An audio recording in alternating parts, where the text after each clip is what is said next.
Hola, hola. My name is Ricardo. I am the host of the Lucha Jovers podcast here in the Voices of Wrestling podcast network.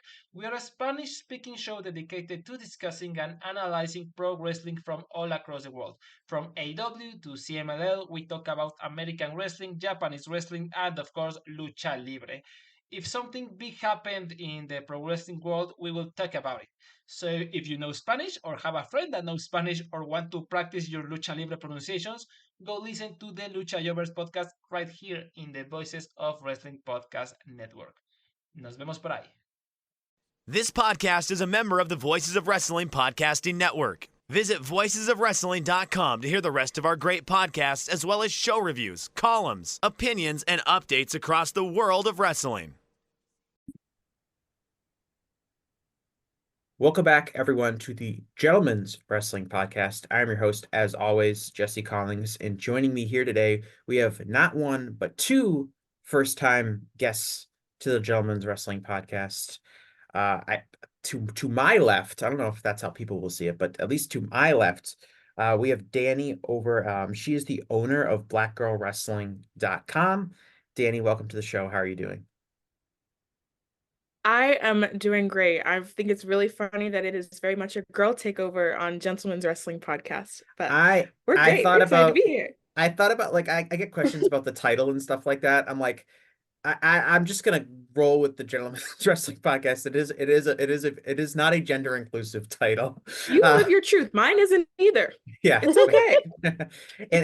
and joining us as well as Lyric Swinton. Lyric is the host of the Maps and Graps podcast. And Lyric, welcome to the show. Hello, happy to be here.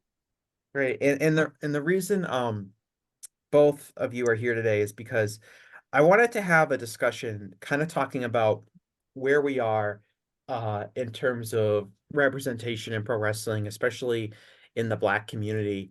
As I was saying off air before we started, I think this is kind of an interesting point for a lot of different aspects for Black representation in pro wrestling. We are seeing Swerve Strickland. Obviously, he became the first AEW men's world champion of African American descent just last weekend. We are seeing, Mercedes Moné just jumped to AEW. Mercedes Moné is, I would say, is probably the highest paid Black wrestler in the world. The only one who I think might be close might be Bobby Lashley, but we're seeing her make kind of jump into like a new tax bracket, open up a new possibility for Black women in the pro wrestling industry. And we're also seeing some changes in WWE. Obviously, Vince McMahon officially is no longer in really any creative capacity in the company. Does that change the way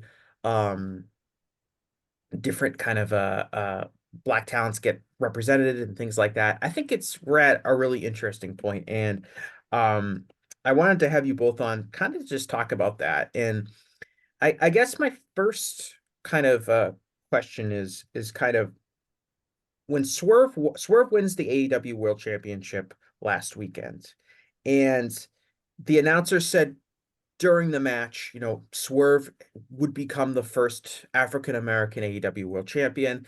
They didn't like build the entire match around that storyline. They didn't really hype it up a ton in like video packages or anything like that. But it definitely was a major note. It's something that Swerve had mentioned in passing before. But I'm curious to know kind of what were your reactions to Swerve winning the world title and kind of becoming the first Black AEW men's world champion? You can go first because you were there. I was there. And in just a personal moment for me, sort of taking myself out of the greater context of what everybody else was feeling. In that moment, I was incredibly excited. My sisters were also there. And we all shared this feeling. I don't know if Lyric can sort of correct me if I'm wrong, but I think a lot of times when I see Black wrestlers get their due, especially considering the way that the industry has operated for so long and continues to operate, it just hits different. It does feel particularly personal sometimes.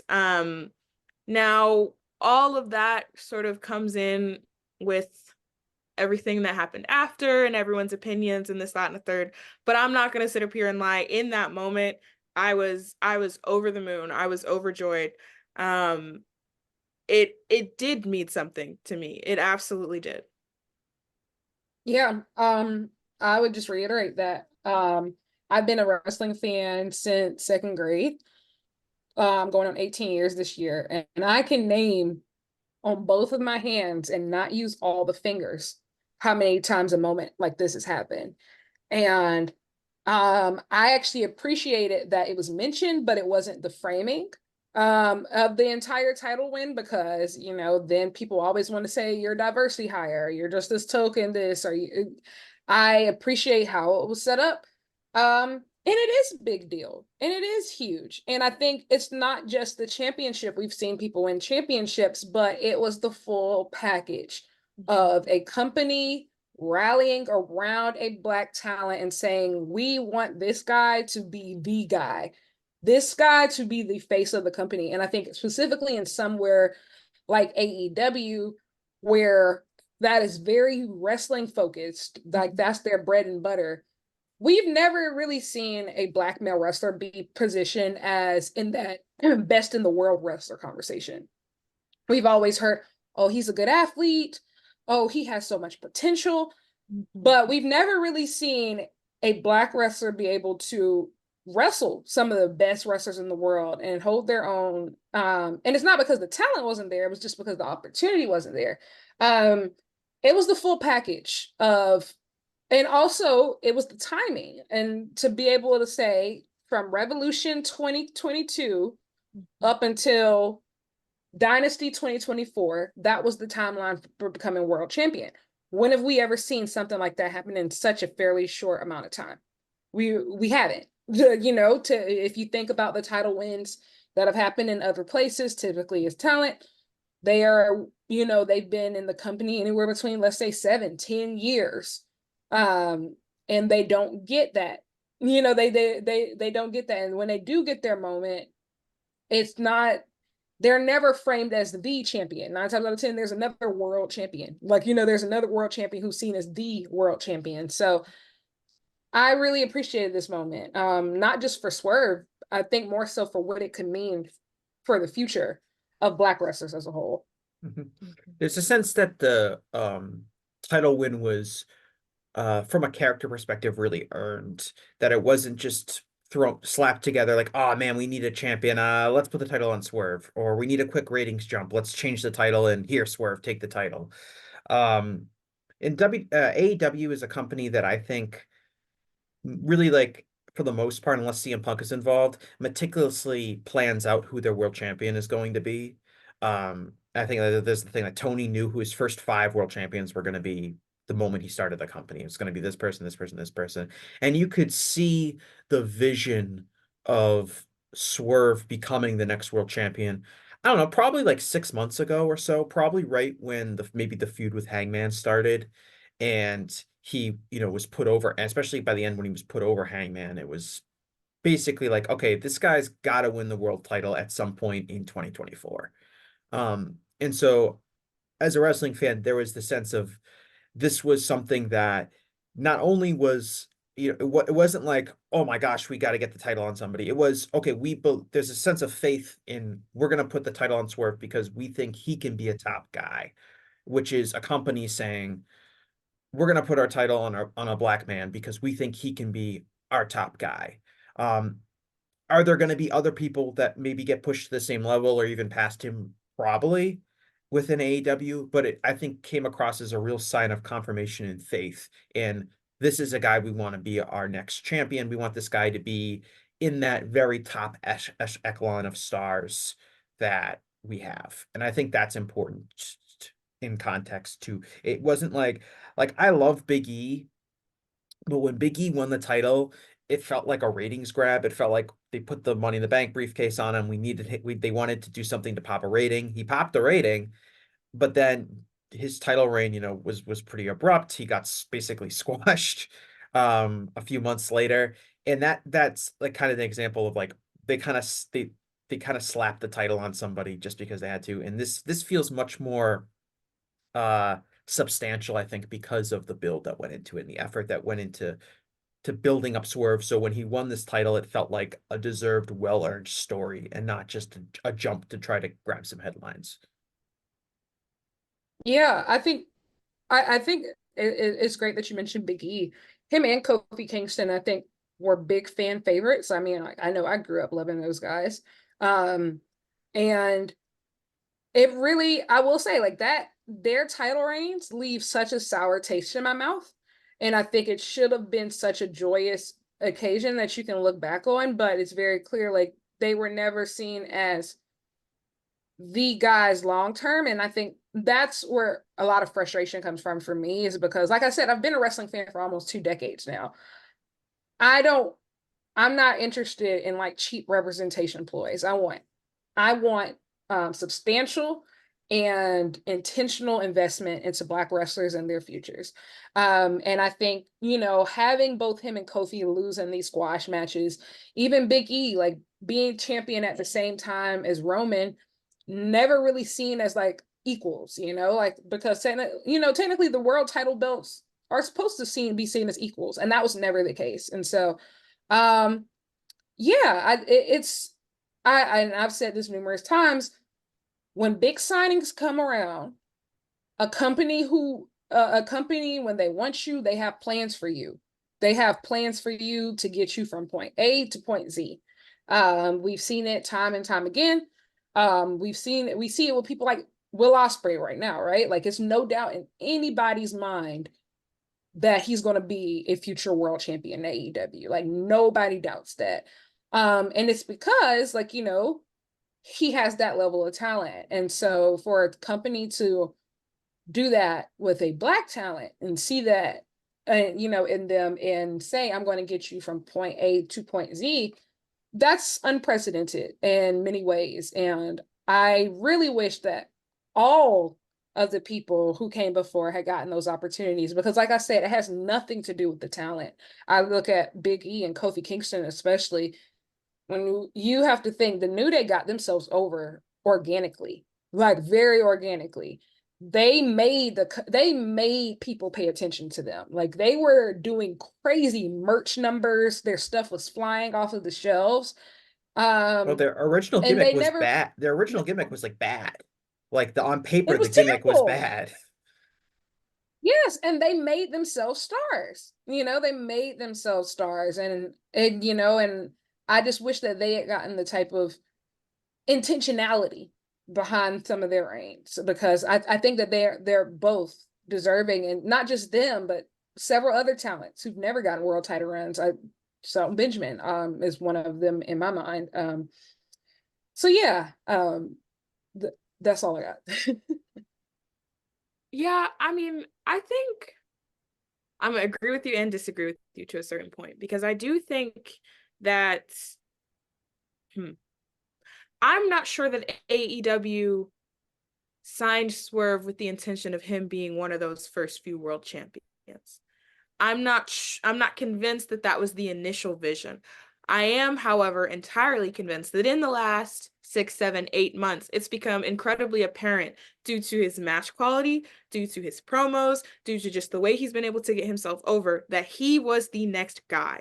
And so I don't know if I want to give AEW the credit for its intentionality in the way that they've handled Swerve since the beginning, because you see some of the stuff that they had, some of the booking mishaps, I would say, that they had when they had him teaming with Keith Lee, and even afterwards of sort of existing in that, okay, well, what comes next? So I'm not entirely sure that they had the creative vision or the creative foresight to see this is going to be our next world champion, but he, very similarly, I would say, he put that vision in their heads. He made that apparent that he had it, and it was just going to be a matter of whether or not they were going to take advantage of it. And so, yeah, I don't think I'm going to give AEW credit for having the foresight to see it from beforehand. I will give AEW the credit for acknowledging it and for going with it, because even in the past, we've had people who have done very similar things and, gotten themselves over and, like you said, been ready, and the company or the people in charge, it doesn't matter. regardless of what they're going to do, you're not going to be our top guy. So sort of a level of, I don't know, maybe it's just being cynical, but yeah. Yeah, that's fair. The reason why I said, like, I think, and maybe the plan was not world champion, maybe that was not the initial plan. From the way that he was presented at Revolution 2022, like, I remember a lot of people were like, who is this guy? Of like, this is just like the NXT reject, like, but having him come out and was just like, they treated him like a blockbuster signing then, even when a lot of other people felt like they did, like he wasn't one. Like, I would be honest, at that point, I didn't know who Swerve was because I didn't watch NXT at that point. Like, I had no idea who Swerve was. And I think another thing, like you said, about there were a lot of failings in the booking, but I do think, like, like you said, what I appreciate is being willing to recognize that and pivot and well in advance. Yes, in advance, because how many times, like, I look back to the mogul affiliates, it's like that sucked. That 100% sucked. It was a terrible fit. But and keep in mind, in a lot of companies, Black wrestlers, you have one gimmick that sucks. That's it. You get one chance. But being able to pivot and say, like, okay, this isn't working, let's put you with the embassy. Let's see how this works. And it ends up being a huge hit. And so, yes, I think that maybe I agree. Maybe it wasn't originally the plan of saying, okay, he's going to be our world champion one day. But, they should get the props for course correcting and pivoting.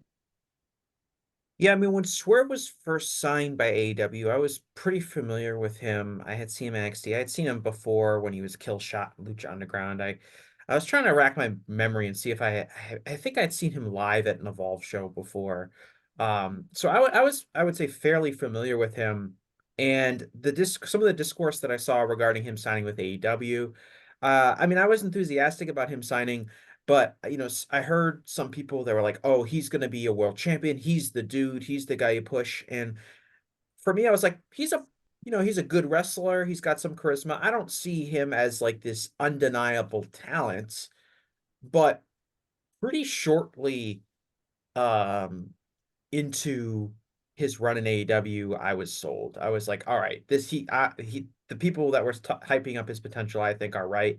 I think he was kind of the star of that tag team with Keith Lee, because when they started tag teaming, Keith Lee to me was the much more established star of that team. I think you could say he was more over. He was, he's Keith Lee. He's the big guy that does cool moves. Everyone likes him.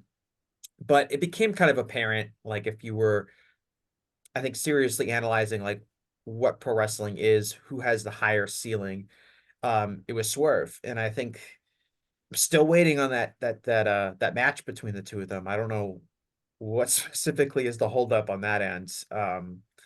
But I think that he did kind of break out. I agree with Dani. I don't think he was signed with the idea of being like, oh yeah, well, he's going to be world champion in 2024. I think that he consistently achieved in a way that made that an obvious decision, which shouldn't really be applauded, but historically has been something that's been ignored by promoters and bookers for generations, is to recognize that kind of talent and to pivot into Lyric. You made a great point when I was listening to your show last week, which was that like Swerve was put into a position, not originally, but eventually put into a position for him to succeed, with being paired with Nana, giving him the embassy, giving him someone that could do a little bit of the extra talking for him, and to make him more comfortable and to put him into a better position to succeed. And that is something that has not always existed for Black talents. You mentioned Shelton Benjamin as a great example of someone who maybe had superstar potential, but wasn't given the proper position he needed to get to that next level. And I think that is a really important point, because I think a lot of times if you have the discussion about who are okay, there's obviously been a real shortage of black main event talent in the history of pro wrestling, and especially the recent history, last 20, 30 years. Um, and you say like, well, what names came along that should have been in the main event, that should have been a world champion, but never were? And I feel like when you have that discussion, it's kind of ignoring some of the really key aspects are you're a lot of times black talent hasn't even been put into the position to get into the position to be a main eventer, if that makes Yeah, sense. we Like, don't know. Yep. right. We don't know. That's really that's a point that I feel like comes up a lot. It's like, okay, who did we miss? Had we been giving everyone the proper attention and the proper, the proper opportunity, we could have had a myriad of different stars. And so while you might have a few names that come up here and there, as people who may have just been missing one element, we could have had 50 who were missing two things we could have easily fixed, two things that could have been fixed by a booker or by a promoter. But Black people, and in addition to in the wrestling world, are rarely given much grace, let alone second chances. And so if you don't have everything put together, even if I didn't give you the tools you need to be successful, even if we haven't as a company set you up for success in any capacity, if you can't do it, it's still on you. We're going to move on, Yep. versus you think of, I didn't mean to cut you off, but yeah, this is a point that comes up a lot. But think of how many gimmicks some of your favorite white wrestlers went through in order to become the wrestlers that we think of them today. That we think of today. Black people don't get second chances in this industry, and they never really have. And I think that's why Shelton Benjamin is such a great example, because he was in a class with Batista, John Cena, and Brock Lesnar. And in that entire class, when they started, everybody was missing at least one thing, if not two. If not two. Batista couldn't talk. What do? They put him in a faction full of Hall of Famers. Brock Lesnar, he gets paired with, Paul Heyman. John Cena, he gets to, they tried different things with him, because at first he did suck, and then they finally land on something that works. Shelton Benjamin, he gets a mammy character. That's what he gets. And it's just like, you're on your own. And now we're on the tail end of his career, and he's almost 50. So everybody's like, how is this guy never a world champion? And it's the little things, because he was the better wrestler out of just about every last one of them, especially when they first started. Yeah, you mentioned Shelton Benjamin. I had kind of blacked out the Mammy character from my mind. But when you mentioned it, when I heard you mention that last week, I was like, that really was like a career. I don't want to say killing, because he went on to have a fine career, all things considered, but that was really a career killing kind of gimmick. Because if we go back in the time machine to 2005, or maybe it was 2006 when he got the new character, but he was a star on the rise. He was young, he was getting over, he was definitely someone that had tons of potential, and he was just given one of the worst gimmicks of the last 25 years, a gimmick that was offensive in a lot of ways, and his career never really recovered. He was never been as over as he was before it, and I think it sent him, unfortunately, due to no fault of his own, down a path of being kind of just a mid-carder and floating in and out of WWE and other wrestling promotions, which was not his ceiling at all. His ceiling was as high as most of the members of his class that you mentioned, but he wasn't given the kind of chances and opportunities to get over to that degree.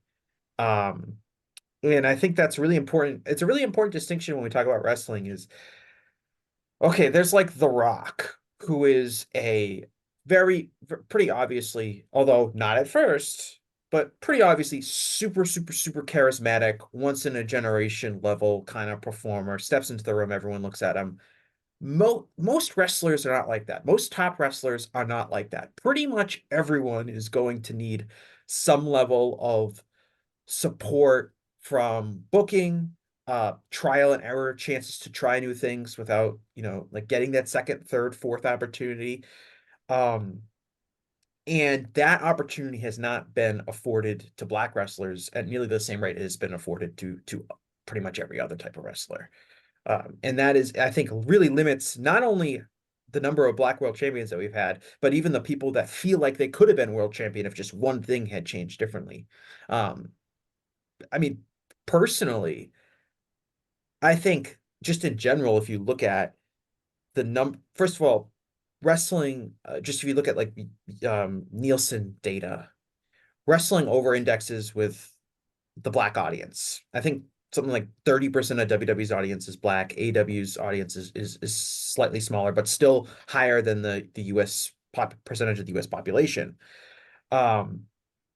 Yet there should be really tons and tons and tons of Black wrestlers everywhere. And I think that there are a lot of reasons why we don't see that. I think it goes all the way back down to the independents not booking Black wrestlers, training schools and maybe not training Black wrestlers maybe not feeling comfortable going to training schools that are run by old white wrestlers who maybe don't have the best way to connect with younger Black prospective wrestlers. And I think all of that contributes to underrepresentation. It starts at the start of the wrestling industry and goes all the way up to the top. So when we finally get to someone like Swerve, it feels like a big deal because he's one of the only few people to ever really get that opportunity. And that obviously isn't fair. Yeah, I think also too, just like you said, it starts from the bottom up to the top. A lot of times it has nothing to do with the wrestlers themselves. It comes with the leadership. People are more inclined to hire people who look like them. And if nobody in that room looks like you, then you are already at a disadvantage. If you think about how many executives in wrestling or people in leading creative roles in wrestling have been Black historically, the number is very small. And most of those hires are very, very, very recent in the very grand scheme of things. If you look through who's trainers, who's coaches in major wrestling organizations, very few are Black. And not even just Black, very few are people of color, period. If you look at who owns wrestling schools, who's actually running wrestling schools, very few are Black. I can't even, I think the only person I can really name off the top of my head right now is Booker T with Reality of Wrestling in Texas. I can't think of many. Fox, right? AR Fox as well, yes, AR Fox as well. There's not many. And now more than ever, we're starting to see the effects of that. Just because this is the biggest wrestling talent pool I think that we've ever had. There's talent everywhere. But at the same time, as the wrestlers are becoming more diverse, here, there, and everywhere. Oh, it's one more. Andy Quilden in the UK, Rev Pro, head booker, Andy Quilden is a Black man. But when you look around, the talent is getting more diverse, but look at the leadership. And it's one of those things of we can end up having a split of, it could be 80% Black wrestlers on any given show. But until the leadership changes, until like the executives diversify, until more people of color and more women are in those rooms, we're going to continue to like essentially circle the drain on some of these things, because especially if you have a writer's room, you have a creative team, I think a lot of storylines, a lot of things have to be handled with care when you're considering Black talent. And I think the Hangman Swerve is a great example, right? That could have easily gone really, really, really, really, really So bad. easily. So bad, bro. If they could have did, easily gone. yeah, so I think that was everyone's concern, was like, I hope they don't do the same minute finish as the Hangman Moxley match, because that is not going to go well. And there were so many moments where I was like, Hangman, don't say anything. Don't respond to that last line. You can tell somebody Black was on that creative team. Yes. You can tell. And those are it's the small things that make a big difference, because I guarantee if there wasn't, this could have, the talking points of that feud and the talking points of Swerve's rise would be completely different. And those type of things can define somebody's career for the negative. And it's like, it could have gone like, and I remember like loving everything on the screen, but also holding my breath and also like being like, oh God, Cowboy, Be careful. please don't embarrass Everybody me. think before you speak. Everybody, please think. But it was handled with care, and then we don't see that a lot. And like I said, part of it is on the performers, but part of it is on intentionally having diverse people on the back end to check stuff. Like, for example, like, how many times have we seen something get said or done? Like, I'll even look at the MJF Bullet Club Gold feud of just the quarters incident, right? And I think one of the reports came out was just like, MJF, oh, he didn't even think about that. It was like nothing was wrong. Because here's the thing. Anybody who's been watching Juice Robinson since New Japan knows that he does the quarters gimmick all the time. Like, it has nothing really to do with race. But it was the timing of it all. Of like, there nobody in the room to say, in the midst of all of the things that are happening in the world right now around Jewish hate, and maybe we shouldn't do this right now. Like, maybe we shouldn't do this. Cultural sensitivity goes, exactly. It needs to exist in every aspect. And like, yeah, so behind the scenes, in front of the cameras, that is definitely, for all that we've lacked representation, we have lacked cultural sensitivity 10 times over. Yeah, there needs to be Black and POC input in decision making, especially in regards to things that are going to go on screen and considering race. And I didn't mean to cut you off, Lyric, but I was just gonna add, even when we talk about underrepresentation, and talking about, okay, yeah, we have this increased pool of Black talent. I always get worried because I'm like, all right, so who's next? So Swerve is first. Who else are we grooming? Well, who else are we preparing to be next?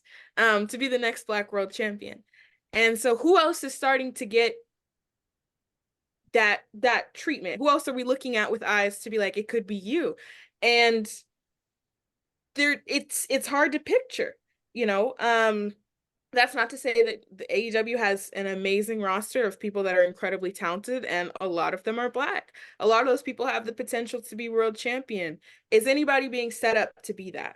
Is anybody being set up as a main event talent outside of Swerve, as a standalone main alone singles talent? And so I think that we talk about, Swerve's win, and it did mean a lot. What you don't want to do, or you don't want to fall into tokenization. You don't want it to be a check mark. Okay, we got one, we're done. So the way that I start looking is, all right, who's next up? And so I hope that going forward, that can be something that's considered as well, not just taking advantage of the moment, not just when people are already starting to get over, not just when people are already having people rally behind them and say that this guy's next up. Who's that going to be? Because you start thinking about, in my line of who's potentially next world champion, obviously want Swerve to enjoy his title reign, then you have to think it's Ospreay. You have to think it's Ospreay. There's potential after that, though. There's room for more storylines, for someone to step in. There's room for that. Are we preparing Black talent to be ready to be in that conversation? Absolutely. I think also too. Oh, go ahead. I was just gonna say, to Dani's point, I think if you were to look at the AEW roster in terms of like the hierarchy of who feels ready, and if you were to look at Black talent specifically on the men's side, at least, it does feel like there's a pretty big gap between Swerve and whoever like the next most over, most popular, most ready wrestler would be. That's a Black man. I would say probably Powerhouse Hobbs, but I don't know if he'll ever be a main event champion in AEW. But I would say that that's a fair point in terms of they have a lot of black male talent now, but a lot of it seems to be positioned either in tag teams or in the undercard, which sadly is kind Agreed. of historically the case. Yeah, I was gonna say I could see it definitely on the Black women's side. I think that there's a lot of potential for a lot of. There are right now at least 3 people that I could see being AEW Women's World Champion within the next 2 years, who are Black. I think that Mercedes, obviously. I think that Willow is going to win that belt eventually, and I think Queen Aminata is going to be a world champion. I do believe that Queen Aminata is going to be a world champion. I think on the tag side, I think it's inevitable that we're going to see Top Flight or Private Party, and to be I think Shane Taylor Promotions is probably ahead of both of them right now, as far as like getting regular television time. Like I could see them winning those tag or trios belts eventually. And for the mid-card titles, I think it's a bit of a toss-up. I do think like some people in like these factions, like they have like singles potential. I do think Shane Taylor is one of those people. Like that is one of the things I think, like, when we look back 2 years ago, Swerve lost all the time. All the time. But he was always booked. And a lot of times the AEW booking way is that we'll see people, even if they're losing all the time, they're always booked. And then eventually they start winning. That's why I think that there could be some potential for somebody like a Shane Taylor, just because like he's been booked and busy just about every. And the same with Aminata. It's the similar thread. Absolutely.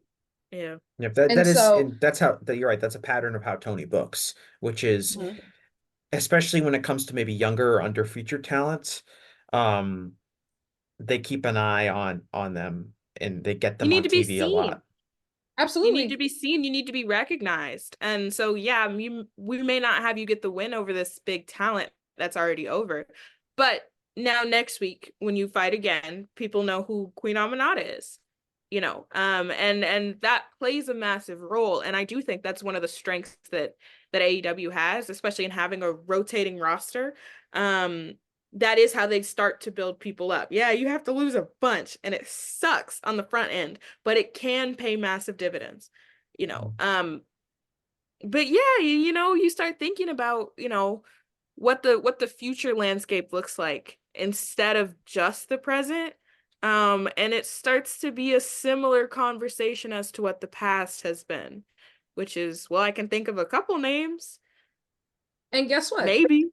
There's a whole other conversation, like I think that is being often skipped over, which is that's just Black talent. Think about how many talented Hispanic people are on the AEW rosters and on their AEW roster. And Ray Phoenix won the international championship by accident. When have we seen, like, I will say, the Lucha roster that AEW has is insane. They have like a limitless, like when you said how many Hispanic wrestlers are there, like they have literally a limitless supply. Absolutely. And I think it's also one of those things where they do amazing in places like Texas. When CMLL was a huge success as far as a partnership, the recent addition of Carlos Cabrera was clearly a hit for Spanish speakers. And it's one of those things to where, to be honest, that should be one of the primary focuses of investing in Hispanic talent should be a huge focus, I think, for AEW going forward, because that is an audience that they do very, very well in. And another one is also Japanese talent. You have the opportunity. I know you're I'm gonna let you do your Takeshita rant. I'm gonna let you do it. But you have the opportunity to do something that's never been done before. And I wrote, and this was a part of an article that came out today. I was writing about Okada, Ospreay, Danielson, and Omega, but specifically Okada, who has talked about wanting to be on the level and even surpass somebody like the New Japan founder, Antonio Inoki. Antonio Inoki was the first Japanese WWF champion in a reign that was never formally recognized in order to, protect Bob Backlund at the time. As many Japanese wrestlers that have come over to the States ever since, there's never been a Japanese formally recognized male world champion of any major American promotion.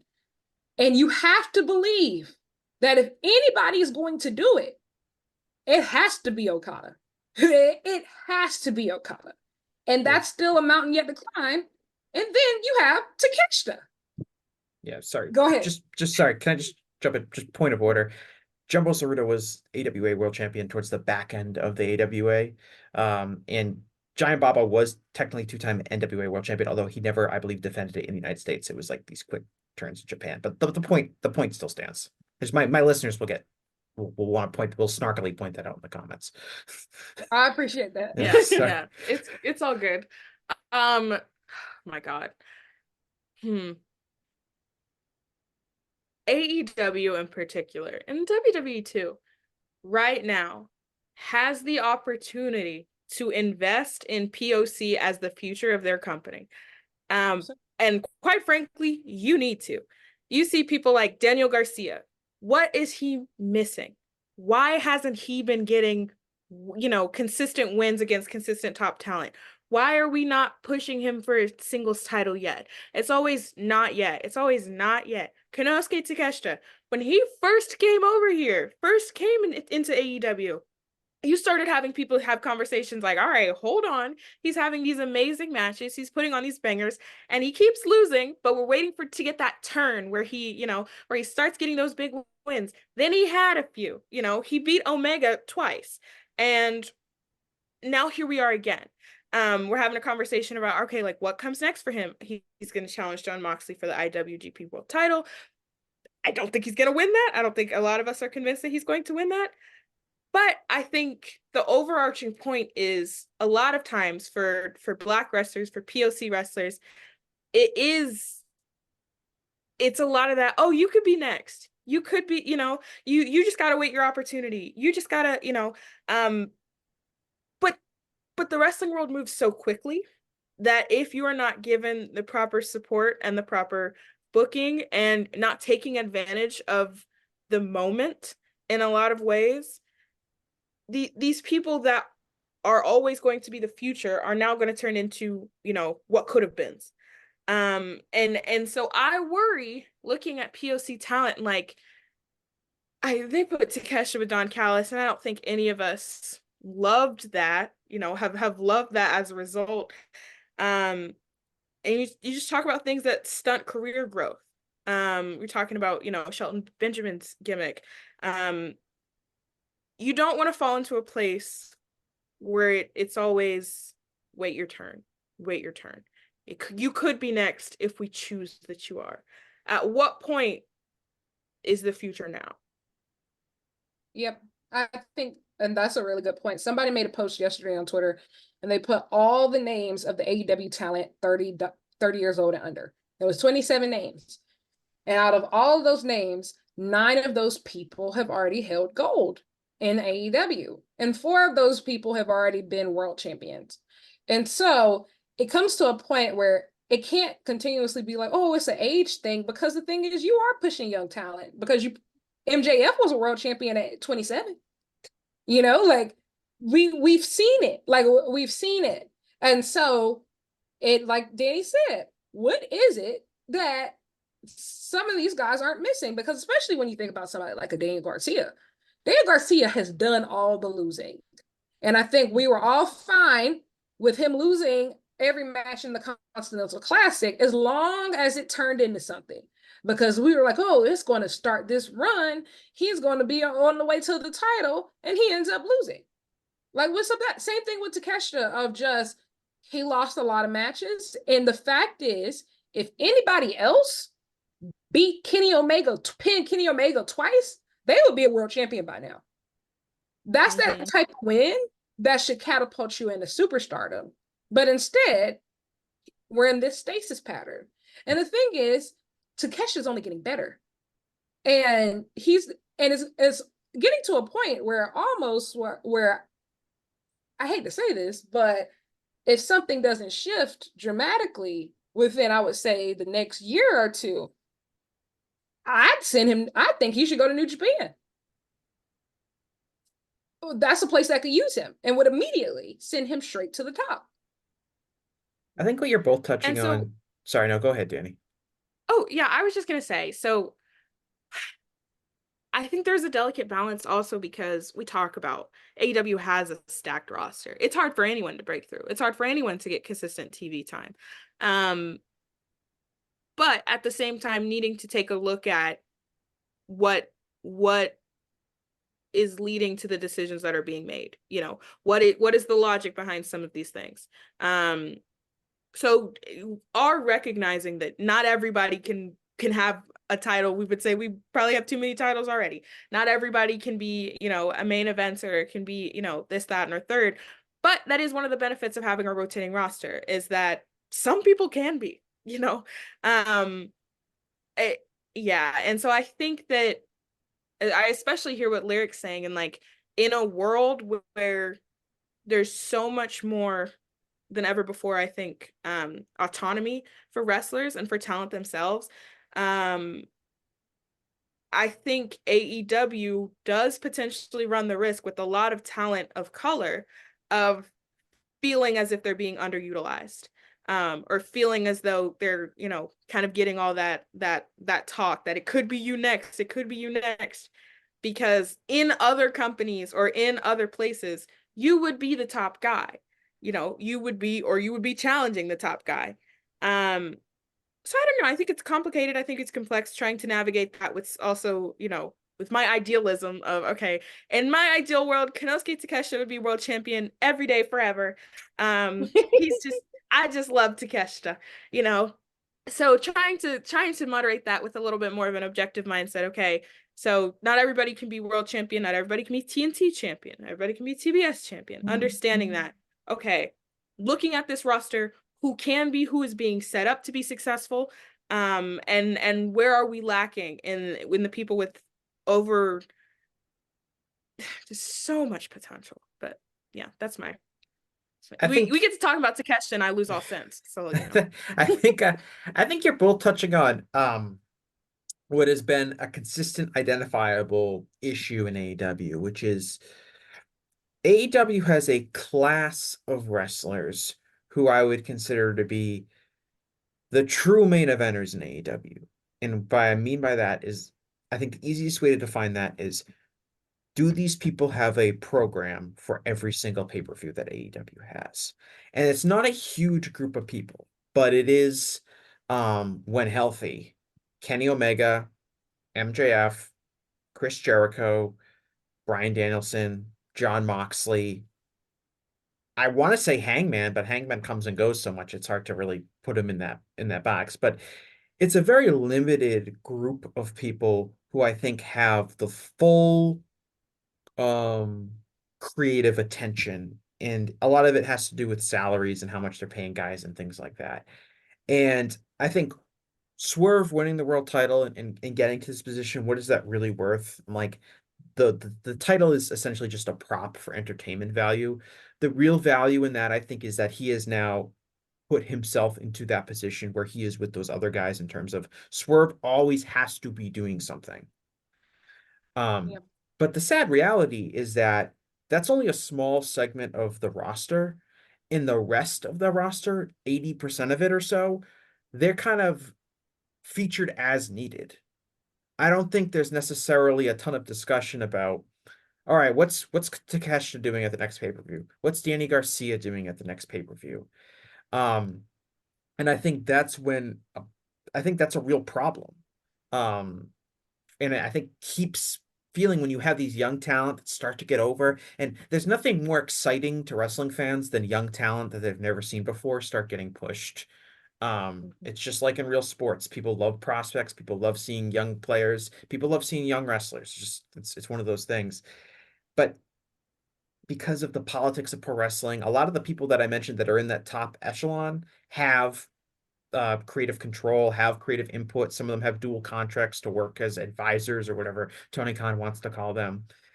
And that makes it, there's just very limited spots when you have those talents that are kind of always need that kind of attention. A lot of them are older. A lot of them have probably hit their ceilings in terms of star power or things like that. Whether you like them or not, like I know a lot of people are really down on Chris Jericho right now, but even someone like Jon Moxley, who most people seem to really like, and I think has been a absolutely wonderful performer for AEW.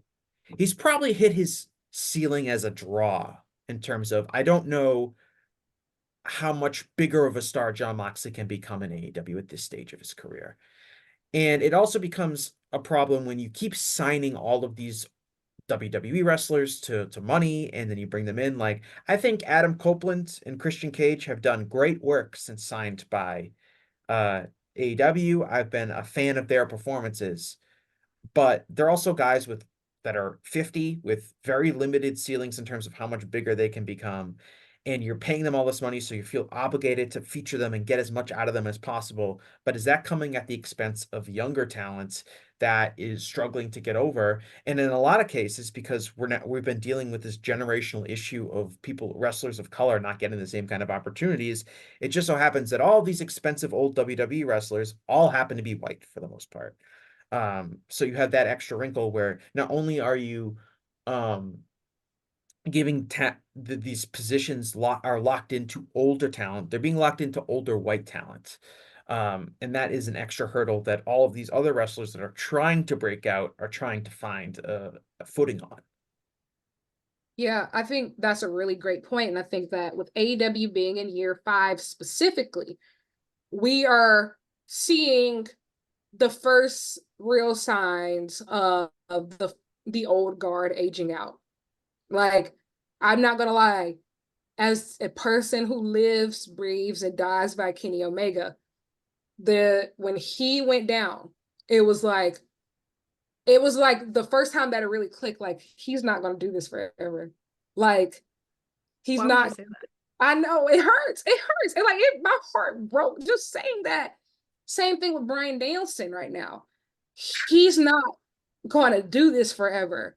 Chris Jericho way past his prime. Even with Mox. Sorry. Yeah, well, yes. Sorry. But even with Mox, like you said, he's really probably as big of a star in AEW as he's ever going to be. New Japan's a different story. I think he's always going to be a draw there. But we're seeing that original old guard of AEW start to age out. And the thing is, at the end of the day, you could say, well, over in WWE, they're not making any new stars. But at the end of the day, AEW is supposed to be different than WWE. They said they would be different. They would be an alternative.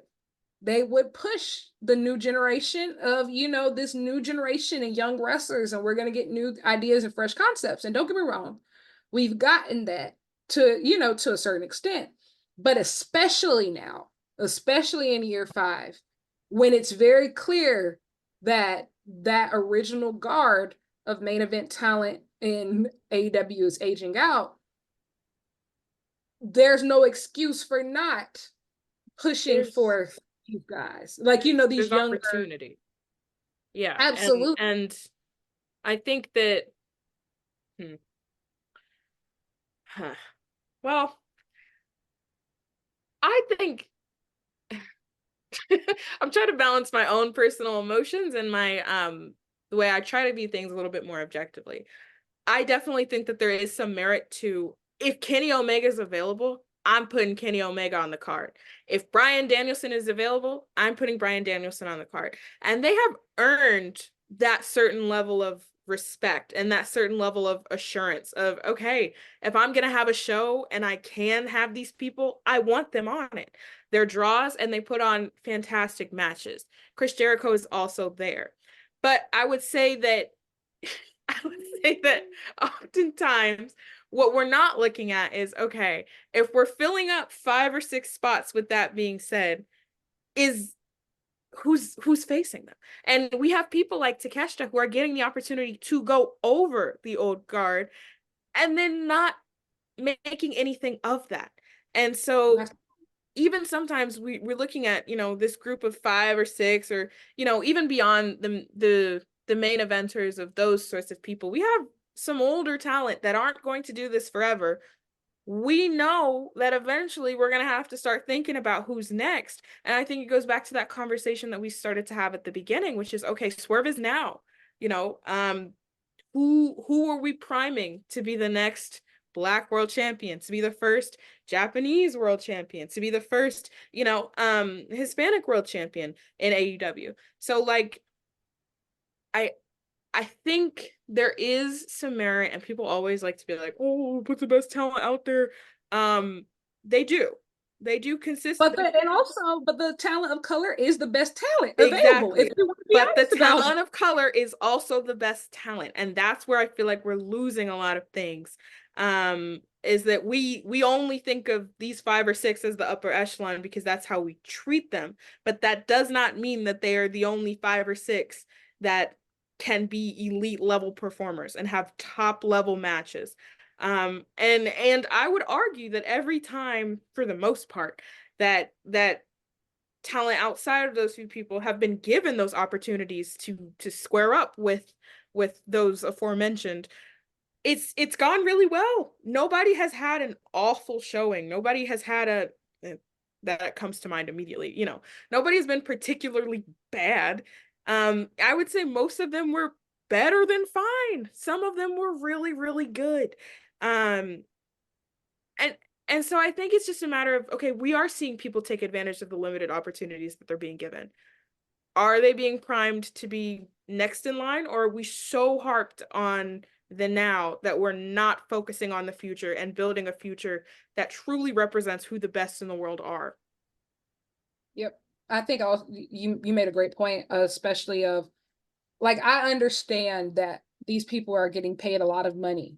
And so it feels like you're not getting a return on investment if you don't put them on TV. But I truly believe that you'll get your return on investment when you push some of these guys who are for me, it continues to come back to like Takeshita, of just not just having a good showing, not just having a decent showing, having excellent showings. Daniel Garcia, one of those people too. Think of that 2 out of 3 falls match getting with Bryan Danielson. He has a win over Bryan Danielson. And what else can they do to prove to you that they need to be next? And when you look at some of the other people who have held singles titles in recent years and recent months, can you tell me that their reign is particularly worth more than the potential that these guys had in the grand scheme of things? Like, I am an Adam Copeland stan. I am an OG edgehead. Truly. Like, that is my guy. I have been having a blast with this AEW run. But to be quite honest, outside of my own personal like relishing in it, it's time for him to grab that tag rope. And I don't mean that in a bad way. I think, like, that could be it. Especially like think about with Christian, could be very useful in the tag division. But when he has the TNT championship and Daniel Garcia does not, and our talent like Daniel Garcia does not, we have to start having some really important conversations of how are we prepping for the future when he has flat out said he only has a year and a half left in wrestling. He's flat out said it. He has maybe a year and a half, maybe 2 years if we're lucky in wrestling. And at least, Bryan Danielson's one of those people who just like, let me wrestle good, cool matches, but I don't even want a belt. Which I think there's pros and cons to that, obviously. As a fan, I would love to see him be world champion. But at the same time, like, some of these older talent, it's time to start laying down. If you want the next 5 years and the 5 years after that, if you want AEW to be sustainable long term and to be this diverse alternative. That was one of the things that I loved most about AEW in the announcement when they first announced the company. Seeing a diverse roster, seeing queer people represented. We haven't even gotten into that. We haven't even gotten into that.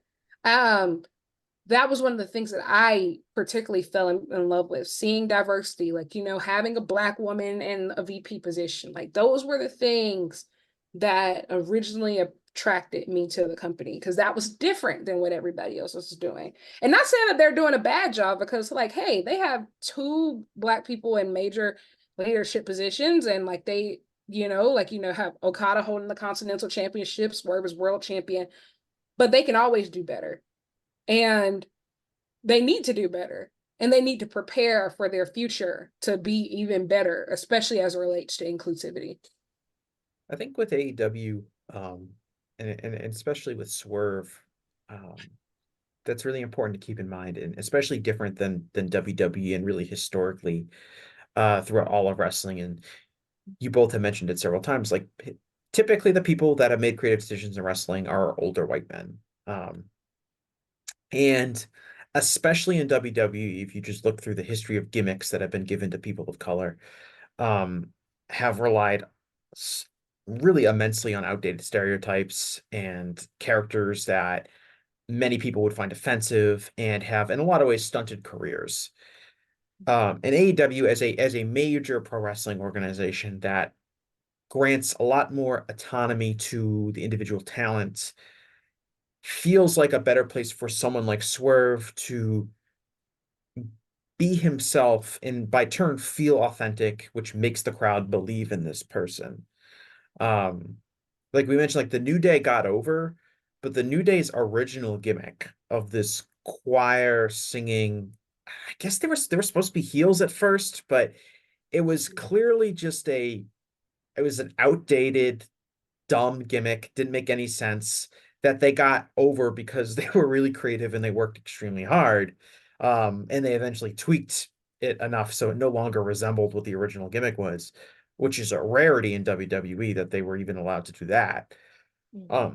But I do think when I see Swerve, I think this guy feels like, and he's obviously, he's playing a character to a degree, but he feels like an authentic modern person and not a stereotype from the 1950s, which is what, unfortunately, historically, many people of color in wrestling have been pigeonholed into. I've always said that. I've always said that about Vince. I think Vince's solution to anyone that wasn't like a white American was for them to just become more foreign or more whatever they were. It's always a joke with like any English wrestler that he's ever had has had to be a king at some point, because like you need a character, you need to be a king. Or even Drew McIntyre, when he was kind of fledgling as world champion, they're like, you just got to be more Scottish, Drew. You got to come out with the Braveheart face paint, and you're gonna have a giant sword, and you're gonna tell these weird Scottish folk stories. And it's like, can't he just be a real person? Why does he have to be like this cartoon character? But historically, that's wrestling. That's the way that people worked. And I think it's definitely worked against, people of color and especially Black wrestlers. And I'm hoping with AEW and now, fingers crossed, Vince out of creative position in WWE, we can at least move past that version and allow these talents to be themselves, which in turn will make them feel more authentic. For me, that's why. Oh, yeah, That's why I will say I have really enjoyed the presentation of people like Willow Nightingale, because let's just be real, anywhere else, and we have seen it everywhere else, and not just WWE and other places too, a plus size Black woman is going to immediately be slotted in as a heel. Immediately. You're going to be this huge record character. Even if we go back to Japan, to Aja Kong, because she was Black, she was slotted as a heel, and there was nothing she could do about it. Did she end up becoming one of the greatest of all times and being amazing? Absolutely. Even like Awesome Kong, there was never a place for Black women, especially who don't fit a certain body type, to be bubbly and cheery, still be powerful, but be inspirational, to be a baby face. Even when you look right now at the gimmick that Okada is doing right now in AEW, for him to be a heel, but it not revolve around him being Japanese and this foreign invader gimmick, that's huge and that's different. He's not throwing salt in people's eyes and exactly and misting people. Like, that's rare. He's a heel because he's cocky and he's talented and successful. It has nothing to do with his nationality. And Yeah, also, he's just an asshole. yes, He's a- exactly. He's That's what I want. Yeah, he's Exactly. he's a rich playboy asshole. Yeah. And his language barrier has nothing to do with whether or not he's going to be successful, because we've seen that used as a crutch over and over again. Well, they can't talk. Well, they don't speak English. And I really appreciate, especially as a fan, a lover of Japanese wrestling, him being put into a position where he's allowed to let other things speak for him and not just having the Bucks next to him. His body language is top tier. His charisma is top tier. The way that he emotes, his facial expressions have gotten 10 times better since coming over to the States. He is Yeah. I just wanted to add, like, I'm a huge Okada fan, loved him in New Japan. You know, I think he's one of the greatest wrestlers of all time. He is so much better at like being an American TV wrestler than I thought he would be. Like, I knew he would be good. I'm like, he's Okada, he's gonna be fine, but he's like legitimately great at doing the things that people would think that he wouldn't be good at, like being looking at the hard camera and making these smirky ass faces, and he is so much better. That sitting there at Dynasty, when we thought he was gonna hit the Rainmaker and he flipped off the audience instead, there was no language barrier. Everybody there was personally offended by what that man had just done to us, what had he just taken from us. And so, to Lyric's point, I mean, if you are creative and and a crucial thinker, there's a lot of things that you can do with a lot of people. And I think that when we're talking about inclusivity, because I know even at this point, even saying diversity is like, oh, it's a buzzword, whatever. I always like to tell people inclusivity is good business at the end of the day. So we're talking about Swerve as world champion and the perception of, this, that, and a third. Regardless, I think to your point, Jesse, he is being presented as mostly himself and a mostly authentic, played up version for TV of a real person, a real relatable person. Everybody that liked AEW is going to continue watching AEW, whether he's world champion or not. He has the opportunity to bring in people who were not watching AEW, because they're going to look on TV and say, that's the champion. He's like me. That's the champion. He's like my boyfriend. He's like this, that, or a third, and so that relatability is something that will provide good business. And so I always think it's funny when we have these conversations. It's like, yeah, from a creative standpoint, it makes sense. Obviously, from a moral standpoint, is what we would all like to see as better representation and more inclusion, but also financially. You have the opportunity to break into new markets. You have the opportunity to expand your reach in almost every capacity. And especially AEW still as a younger company. A lot of people of color in particular don't necessarily have that bad taste in their mouth that they might have for WWE, considering some of the things that they've done in the past in relation to race. So you do have an opportunity to build a much wider audience if you truly know how to tap into it. And I think that goes into my last point, which we talked about before. You need people behind the scenes that are able to capitalize on that. You need people behind the scenes that are able to make those connections, and to be a part of the audiences that you're trying to reach, and not just the people who are already watching. I think that's a really good point, especially like think about like the Japanese audience. I remember when Okada signed to AEW, and I went through the Japanese comments and like put the translate feature on. And I saw a lot of people say that, oh, I don't watch this, but I'm going to start seeing what they have going on because Okada's there, just because of like how much he meant to Japanese wrestling. And I've been monitoring the progress, and like, they've been putting his matches on New Japan World still, even though he's no longer with New Japan. And a lot of fans are into it because guess what? People are more inclined to stay tuned in if he's retaining everything about him that made him special, rather than going and becoming a completely different character Japanese caricature exactly and missing everywhere because people are able to connect with it because, oh, this is the same Okada that we've always known. Like, this is the same Okada that we've always known. And we rarely get to see that. And I think like that's one of the things that I think that AEW can do and has an advantage to do of you can recruit the best talent from all over the world. And you can also allow them to maintain their presentation and not become caricatures of themselves. But at the same time, you also have to elevate them. Like, I think Collision is a great example. That Rey Fenix versus Beast Mortos match, if you walked away from that not believing that one of those guys should have a championship by the end of the year, I don't know what you were watching. The talent is there, and clearly the audience is very, very hungry. They're very, very hungry. People are so I know certain people who don't particularly care for AEW, but when they seeing Willow become champion, they're like, wow, this is a whole different type of representation that I didn't even know that I needed, of somebody, because it, like you said, it just feels like a real person.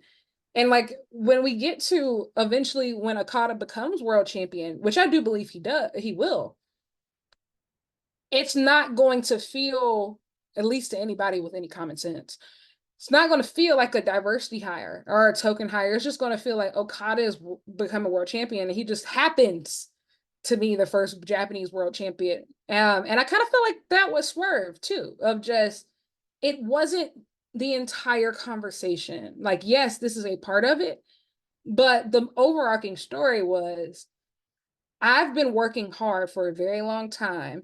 I earned this. I beat all your faves. I went through all the top guys, and this is what I deserve, and this is what I've earned. And I think that it also goes back to what we said about having people backstage. When you have people who are culturally aware and culturally sensitive, there are ways to frame diverse talent being uplifted without throwing their identities down everybody's throats and being like, yes, I am a Black, queer, Japanese, Hispanic, this, that, and the third. Like, it doesn't have to be like that. And another thing, and I've learned this from Dani, is that especially when you're formulating heel characters, being a hater is okay.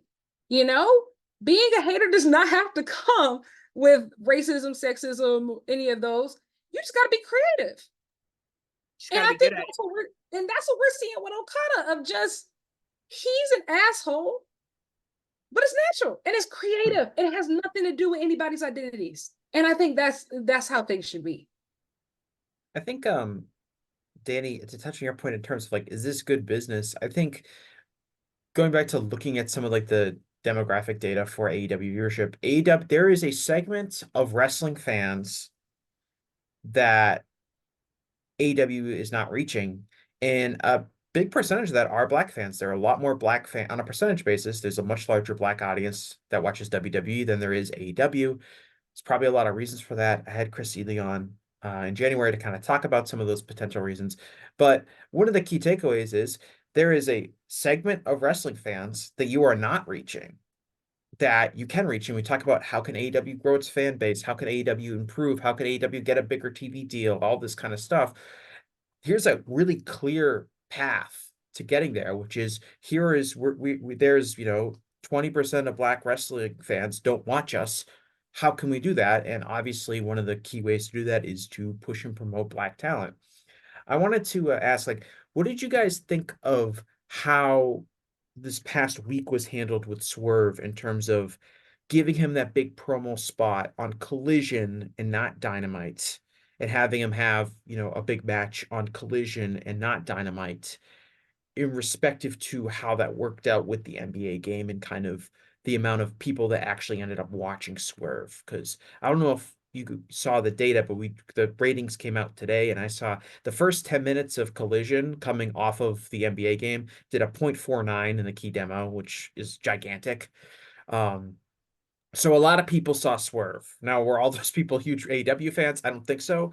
But I found this strategy kind of interesting, that instead of putting him right on Dynamite like a lot of people expected. They instead held him off until Collision with kind of this game plan of putting him in front of an audience that maybe wasn't a bunch of huge AEW fans. But I'm kind of curious to what you thought over the past week, how that was handled.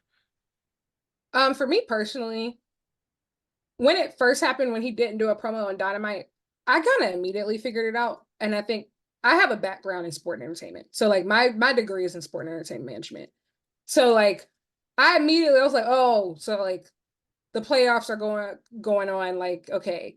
But I realized that a lot of other people might not think that way. Like my brain kind of like moves business minded. I'm not gonna lie, I think it was a good call just because one, when you look at what the Dynamite rating actually ended up being versus you looked at Collision and you see the lead in, like, you know, it was a risk. It was a risk. And like, here's the thing, it almost went wrong because that Celtics Heat game ended a lot earlier than we expected. Than everybody expected, you know, like they ended up running Collision about what 8:15. It was supposed to originally run at what 8:30, and like in the grand scheme of things, 15 minutes makes a huge difference. Yes. Thankfully, it was a huge Celtics blowout. I'm from Boston, yes, so this is an important distinction for me. Gross. You know, I'm a Heat fan, so like I will say, like the biggest loser in all of this was really me. But I was actually the biggest loser in all of this. But I think, to be quite honest, I think a lot of people are rooting for Swerve to fail. A lot of people are rooting for AEW to fail, but especially like I said, there's a lot of people really wanting to be able, how do I say it? Because like you said, a lot of wrestling has always been synonymous with WWE. That's no secret. A lot of people are loyal to WWE, if that's no secret. A lot of people only see success as being WWE, if that's no secret. And I think some people want to be able to prove that, well, this is the best place to be if you're a black champion or something like that. And I think, I'm gonna be honest, some of the people's, their minds will never be changed. And I do think, like, I genuinely do believe that some people just want to see him fail. Now, I will say, would there have been validity to him doing the opening promo on Dynamite? Absolutely. Dynamite at the end of the day is the flagship show. But in the midst of all these playoffs and stuff, of being bumped for the NBA and NHL playoffs consistently over the last couple of weeks, think about it. We had 3-hour Collision Rampage. We're about to have 3-hour Dynamite Rampage. Like, we have not known peace for weeks. But I do think it was the right call. And I do think that sometimes fans just jump the gun and are very reactionary and be like, oh my gosh, he doesn't have an opening promo on this one Dynamite, on this first Dynamite. The entire title run is a failure. That's insane. Yeah, you're not even joking. People say that. No, like, No, they like literally said it. Well, I'll be nice because this is your show. I don't want to isolate your audience, but we're a lot meaner over at Black Girl Wrestling. No, whatever you're gonna say. No, please feel free to say it. Okay. It's My okay. audience is very I'm mean. working on They're very respectability politics. okay. No, I'm kidding. So I think I always say, like, being honest, like, me and Tony Khan are not splitting the checks. I'm not getting paid, regardless of how well the ratings are, regardless of how well ticket sales are going. You know, so as an individual, that's just not something that I pay particular attention to because I don't care. It doesn't really make a difference in my day-to-day life. Overall, obviously, I want AEW to succeed because I like it. And so I want it to be a viable product that, you know, makes money. And there's people that work there. I hope everybody makes money. Yay, capitalist. But I do think that the conversation itself about whether or not Swerve should make an appearance on Dynamite. He obviously had that match on Dynamite with Carl Fletcher and then the match on Collision and the promo. But it didn't sit all that well with me. I understand the logic behind it, but I also understand that when MJF was world champion, we saw that man whenever he was there. All right. And it could have been for half an hour, it could have been for a 30-minute segment. When MJF was world champion, there was no escaping the fact that MJF was world champion. And I don't necessarily think that was a great thing. I definitely think that was to the title reign's detriment at the end, or towards the end. But Samoa Joe to me felt like he was holding the title so that we could give it to Swerve. Swerve, I want it to feel like a genuine lengthy title reign, and I would love for that to have had a solid start with it. I think it did have a solid start, but I would have loved for that to start with a solid promo on Dynamite, and then you could have, honest to God, done the same thing on Collision, done almost the exact same thing. In considering all the other aspects that were going into the viewership numbers for that night.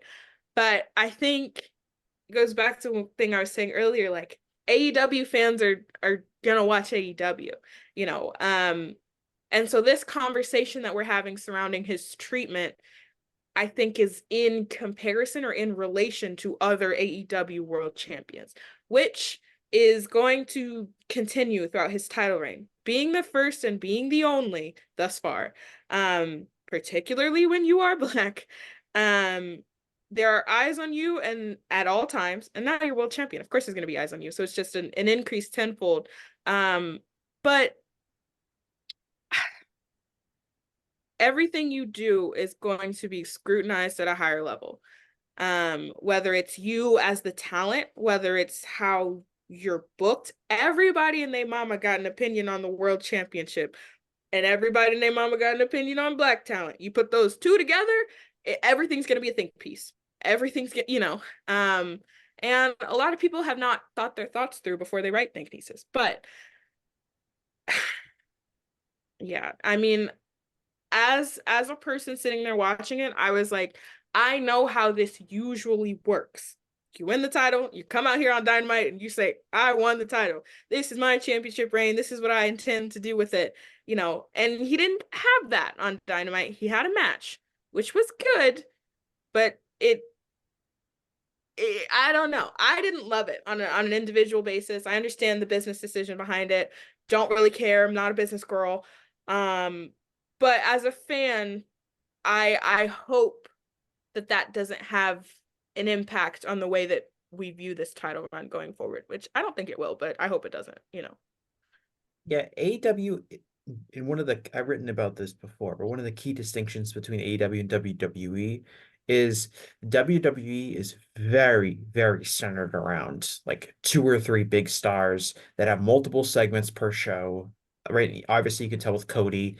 It's just like it's when Cody first jumped to WWE, it was like Cody had multiple segments per show. There was a countdown clock telling you when Cody was going to be on the show. It was very much like Cody is this huge star. And I think that's effective for WWE in terms of look at our giant stars, look at this. I think AEW fans enjoy the more collective and diverse approach to talent that gets featured. Um, and MJF was the kind of the exception. Of MJF was really presented a similar way to I think WWE presents its top talent, which is multiple segments show each show. You know, MJF's wrestling multiple matches on pay-per-view. He's in a tag team. He's the world champion. It was very much a lot of MJF, and I do think that, like you said, Dani, I don't think that really helped him in the long run. I think it made his character get stale and people got bored of him faster than they would have otherwise. But at the same time, there's a balance you want to find behind. Is Swerve going to be, is he really, he has the world title. Is he the guy? Yeah, being the world title doesn't necessarily mean you're going to be the top guy. It doesn't, in AEW, it feels a little bit more likely than in WWE, because in WWE, you can have the world title and you could be a total afterthought in some cases. But at least in AEW, it seems like that. But you're right. It would be like, kind of a warning sign. I used to have this test. It actually is still a very effective test for WWE, where I would say, if you're talking about somebody that they're allegedly trying to push, I would say, would they do this to John Cena? Would they put John Cena in this position? Would they beat up John Cena like this? Would they have him cut this kind of promo? Would they not have him do this? And if the answer is no, they wouldn't have John Cena do that, then they really weren't that sincere about pushing them. Like, well, if they didn't want John Cena, they wouldn't have John Cena lose like this, so they're not really that serious about him, because John Cena is kind of the gold standard of how hard they're willing to push someone to be their top guy. And with Swerve, you could use a similar thing with MJF, which is like if MJF won the title on a pay-per-view on Sunday, would he have been on Dynamite? And I think the answer is probably yes. So what does that say about Swerve? Again, And 1 I week. think, oh, I'm sorry. No, go ahead. I'm done. I was gonna say, and I think that, I think that you also have to think about it, or at least I do on a personal level, in relation to the Ospreay problem, which is that you have Will Ospreay, who's arguably the best wrestler in the world, sort of looming in the background of Swerve's now title reign. And there's questions surrounding the length of Swerve's title reign. Is he going to fight Ospreay at All In and drop that belt in a relatively short amount of time? And I think that having the opportunity to come out here on Dynamite in an opening segment to make a declaration of what you intend your title reign to be may have helped you solidify sort of that ceiling as a, or that feeling as a top guy while Ospreay's still out there, if that makes sense, you know, because you coming out here and working a match, it's great that we get to see you. Do you feel like the top guy? Not that night. Yes, on Collision, absolutely, you know, on Collision, when you were given the opportunity to cut that promo and then to have that match with Claudio. But I do think, you know, people talk about, oh, like the length of the Swerve title reign. I do think it's gonna be an interesting, you know, sort of thing that happens. And I think that Swerve is going to have to his credit, has done an amazing job at earning every single thing that he's gotten in AEW. And I think he's going to continue to prove himself as an absolutely not just deserving champion, but a good one. A great one, even if given the opportunity. But you do have in a world like AEW, in a roster so stacked, and that man in particular, that threat sort of looming over you of just to take that spot away. And I think that wanting to make sure that Swerve gets the top level top guy treatment as the first and, you know, only so far Black World Champion, I would have loved for him to at least have that first moment of putting the stamp on it. This is who we're getting behind on the Wednesday Dynamite. I think that that's completely fair. And I think that, like, how do I say it? Like, from a business perspective, I get it. Like, I get it. Like, you know, you get more eyes from the NBA playoff lead-in. And then let's just be honest, there is a big difference between MJF and Swerve. And Swerve is not the best talker of just like, I can understand not opening Dynamite, I guess, with the talking segment. But the thing is, if you're going to do it anyway, I don't see why he couldn't have picked up the mic like after the match. You know, I think like that would, like, you know, like at least like address the crowd. And I think also too, setting is important. You're the first Black World Champion. It's the first show after Dynasty, and you're in Daly's place. You're in the home of AEW. Like, this is, I think like it would be different. Maybe if, you know, it was a different venue, some random venue across America, but this is Daly's place. Like, this is the home of All Elite Wrestling. I do think, like, you know, putting a mic in his hands, or shit, even putting the mic in Nana's hands or something. I don't know. Like, I do think that could have 100% be handled better.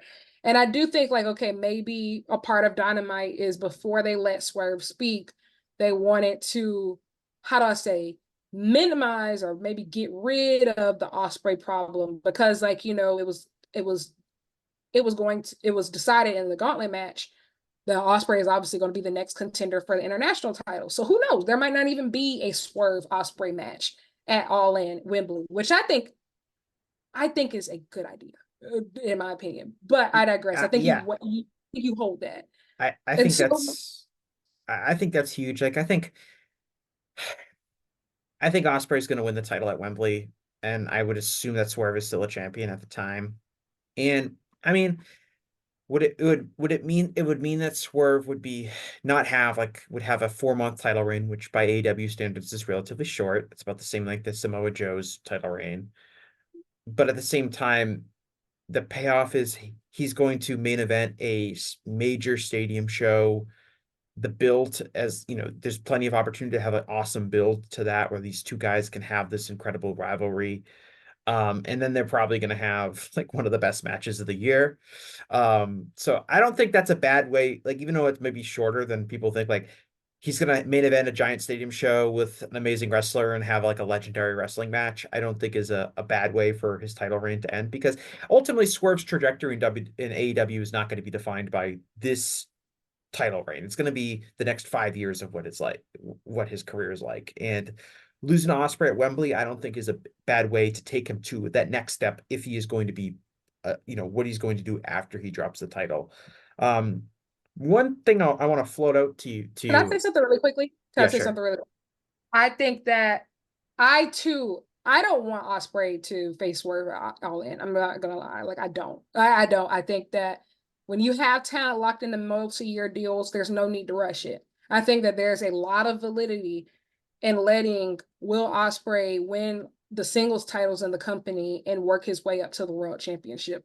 I think that that international belt in his hands could be monumental, because I think if he takes that belt to Uganda, like a lot of us think that he's going to, I truly believe that it could change so much in wrestling. And I think like he's the perfect person to do it, considering the way that he put the British Indies on his back. I think that there's nobody better. And also, I think that Swerve needs something for himself. And I think there's something for himself. Like, I think, I'm gonna be honest, I think that we're, especially now that Ospreay's in the international title scene, I think we're heading towards Swerve Hangman 4 at Wembley, which also Swerve should lose. But I think that there's a much, he doesn't look like a failure if he loses to Hangman versus Ospreay. Because I think, and the reason why I say this is because it feels like, well, with the Ospreay thing, it almost feels like he's marching to his fate with this boogeyman in the background. And that's kind of like the feeling. And let's just be real. Let's look at the next pay-per-view lineup. Swerve isn't just competing with men. Swerve is competing with women, because 9 times out of 10, it looks like the main event of Double or Nothing is going to be Mercedes, which is, in my opinion, it should be. But what's the next pay-per-view after that? Forbidden Door. Okay, maybe he main events that one, but maybe he doesn't, because Forbidden Door is just a whole nother can of worms. Remember, last year a title it wasn't even a title that main evented Forbidden Door. It was Okada Danielson. I mean, rightfully so. And so what is the next pay-per-view after that? All In. And so if he does have this short title reign, how many opportunities does he actually get to be the guy at the top of the card? And so, yeah, I'm a fan of keeping Ospreay out of, because at the end of the day is him and Wembley are inevitable. You don't have to rush this. Like, you don't have to rush this. He just got there. And also, like, Swerve has to be able to carve something for himself. And Mercedes is a very legitimate challenger, and this somebody who he can't even wrestle. I wanted to float this idea if we're talking about like what Swerve's going to do. They're clearly doing, I think, setting up some sort of the Elite versus like the heart of AEW feud. I imagine it's going to be eventually lead to Blood and Guts. What do we think of Swerve as being kind of like the leader for like Team AEW? Now he'll be the world champion, so it kind of, now that he could also like maybe feud with Okada over the world title or something like that, or but I was thinking about that, like there's gonna be like, who are the baby faces that are gonna step up and defend AEW from the Elite, what feels like this major angle that they're doing. And that would be kind of I think an interesting way to position Swerve as like the top baby face in the entire company, as being like the heart and soul of AEW, as he leads this team of other guys against the Elite in what has the potential to be the hottest angle in the entire company. Now he's got the world title. I think that's an interesting idea. I don't know if they'll do it. He's got the world title. He could do something else and they can use that spot for somebody else. But I do think if we're talking about like how to position Swerve as something bigger than just a guy who has a title, I think that's an interesting idea. Yeah, I mean, I think that, well, like it or not, the Elite have been used as and continue to be the measuring stick in AEW. The Elite, Danielson, and a few others, where it's like, okay, that's when you know. And in particular, I would say a lot of times that it's Kenny Omega in particular, but obviously with him out, things shift a little bit. But I think the idea of Swerve and other AEW talents or homegrowns or whatever you want to say, trying to defend AEW's honor against the elite provides for a lot of opportunity of what we were talking about earlier. A lot of these guys are supposed to be next up. A lot of these guys that are supposed to be, that are working their asses off, but are saying that it's people like you, the elite, booking themselves into, into success and taking advantage of all this stuff. That is that barrier and that is holding them back. And so I think that, and I said this on our podcast, I think that provides a big opportunity for growth, not just for Swerve, but for a myriad of other talents. And Swerve, we're talking about having conversations about him being the top guy, being treated as the top guy. The top guy status in AEW is someone who has the belt and has beaten Kenny Omega. That is you kind of have to do both. Otherwise, he's someone that the conversation always seems to come back to. In the same way that, were we talking about Ospreay now, like Swerve is the champion. Ospreay doesn't have any titles. We shouldn't, in theory, be talking about him, but he is undeniable. He is no doubtedly one of the best in the world. And so the conversation will come back to him. So it's a matter of how do you get Swerve, who is our guy now, as a bigger conversation piece than someone who gets all of that without the title, if that makes sense. So while we can't give him the moment to go over Kenny right now, we can have him dismantle the elite and, go through them and defeat them in every way possible, in tags and trios and, in blood and guts. Because again, they're people, it's good to see them win. It makes sense when they win. They don't need to, they don't need to. But yeah, I mean, I really do like the idea. I think it could go a long way, and I hope that that's where they go with it, and I hope that Swerve is involved, because outside of the Hangman storyline, I don't exactly know where you go with Swerve's title reign. I don't know that we've necessarily planted a whole lot of seeds for him as champion thus far.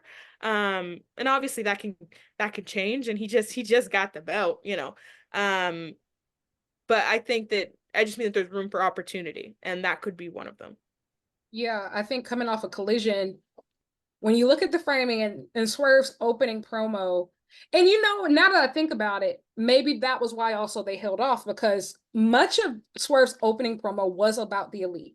It was about, he called it a bitch move. He said that Tony Khan put, everything in his hands, trusted him. He sees him as this, that, the third.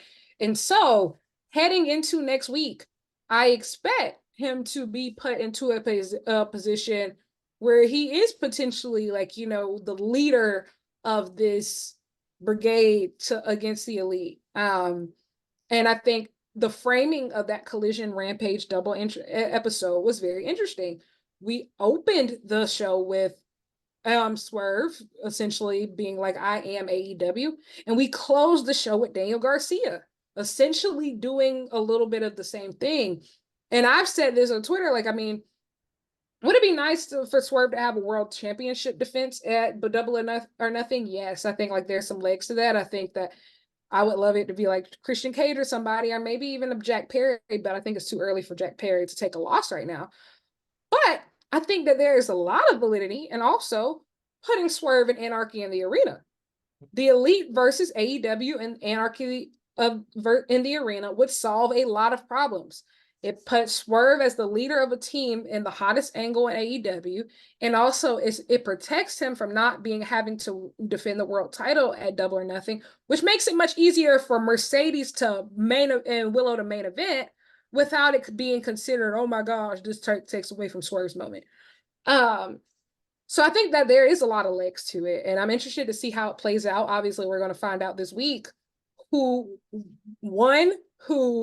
he's supposedly going to face at Double or Nothing, and then two, Tony Khan said we're going to find out who's in charge, quote unquote, in his absence. And then three, Kenny Omega is returning. So you do the math on what those three things mean. I think it's the So yes, anonymous Raw. I think the anonymous Raw general manager is coming back to run AEW. Hopefully. I'm not gonna lie, those are the dark days. Do y'all remember when Raw was ran by a computer? Like those were truly the dark times. All right. So we're gonna wrap up there. Do y'all want to plug anything? Dani, I'll let you go first. Where can people find you? Yeah.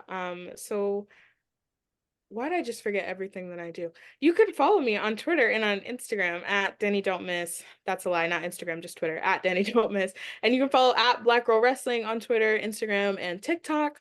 And you can watch me and Lyric do the Dynamite book, a review that we do every week after Dynamite, where we tell everyone the truth when everybody else will lie to you. Exactly. You can find me on the Twitters and the Instagrams at Lyric Wrestling. And you can subscribe on YouTube at Lyric Swinton, just my first and last name. And if you look in the link in my bio on anything, you will be able to find this new article I just dropped, which is about the long-term impact of Okada, Danielson, Omega, and Ospreay. That's fun. And yes, I also co-host the Dynamite book. And I'm not sure how we're going to do it this week, if we do it this week, because it is that double taping. So it's Dynamite Rampage this week. So well, Kenny Omega's going to be there, so we have to have a show. Yeah, we do have to talk. So it's going to be late. It's going to be later this week, but we'll be there.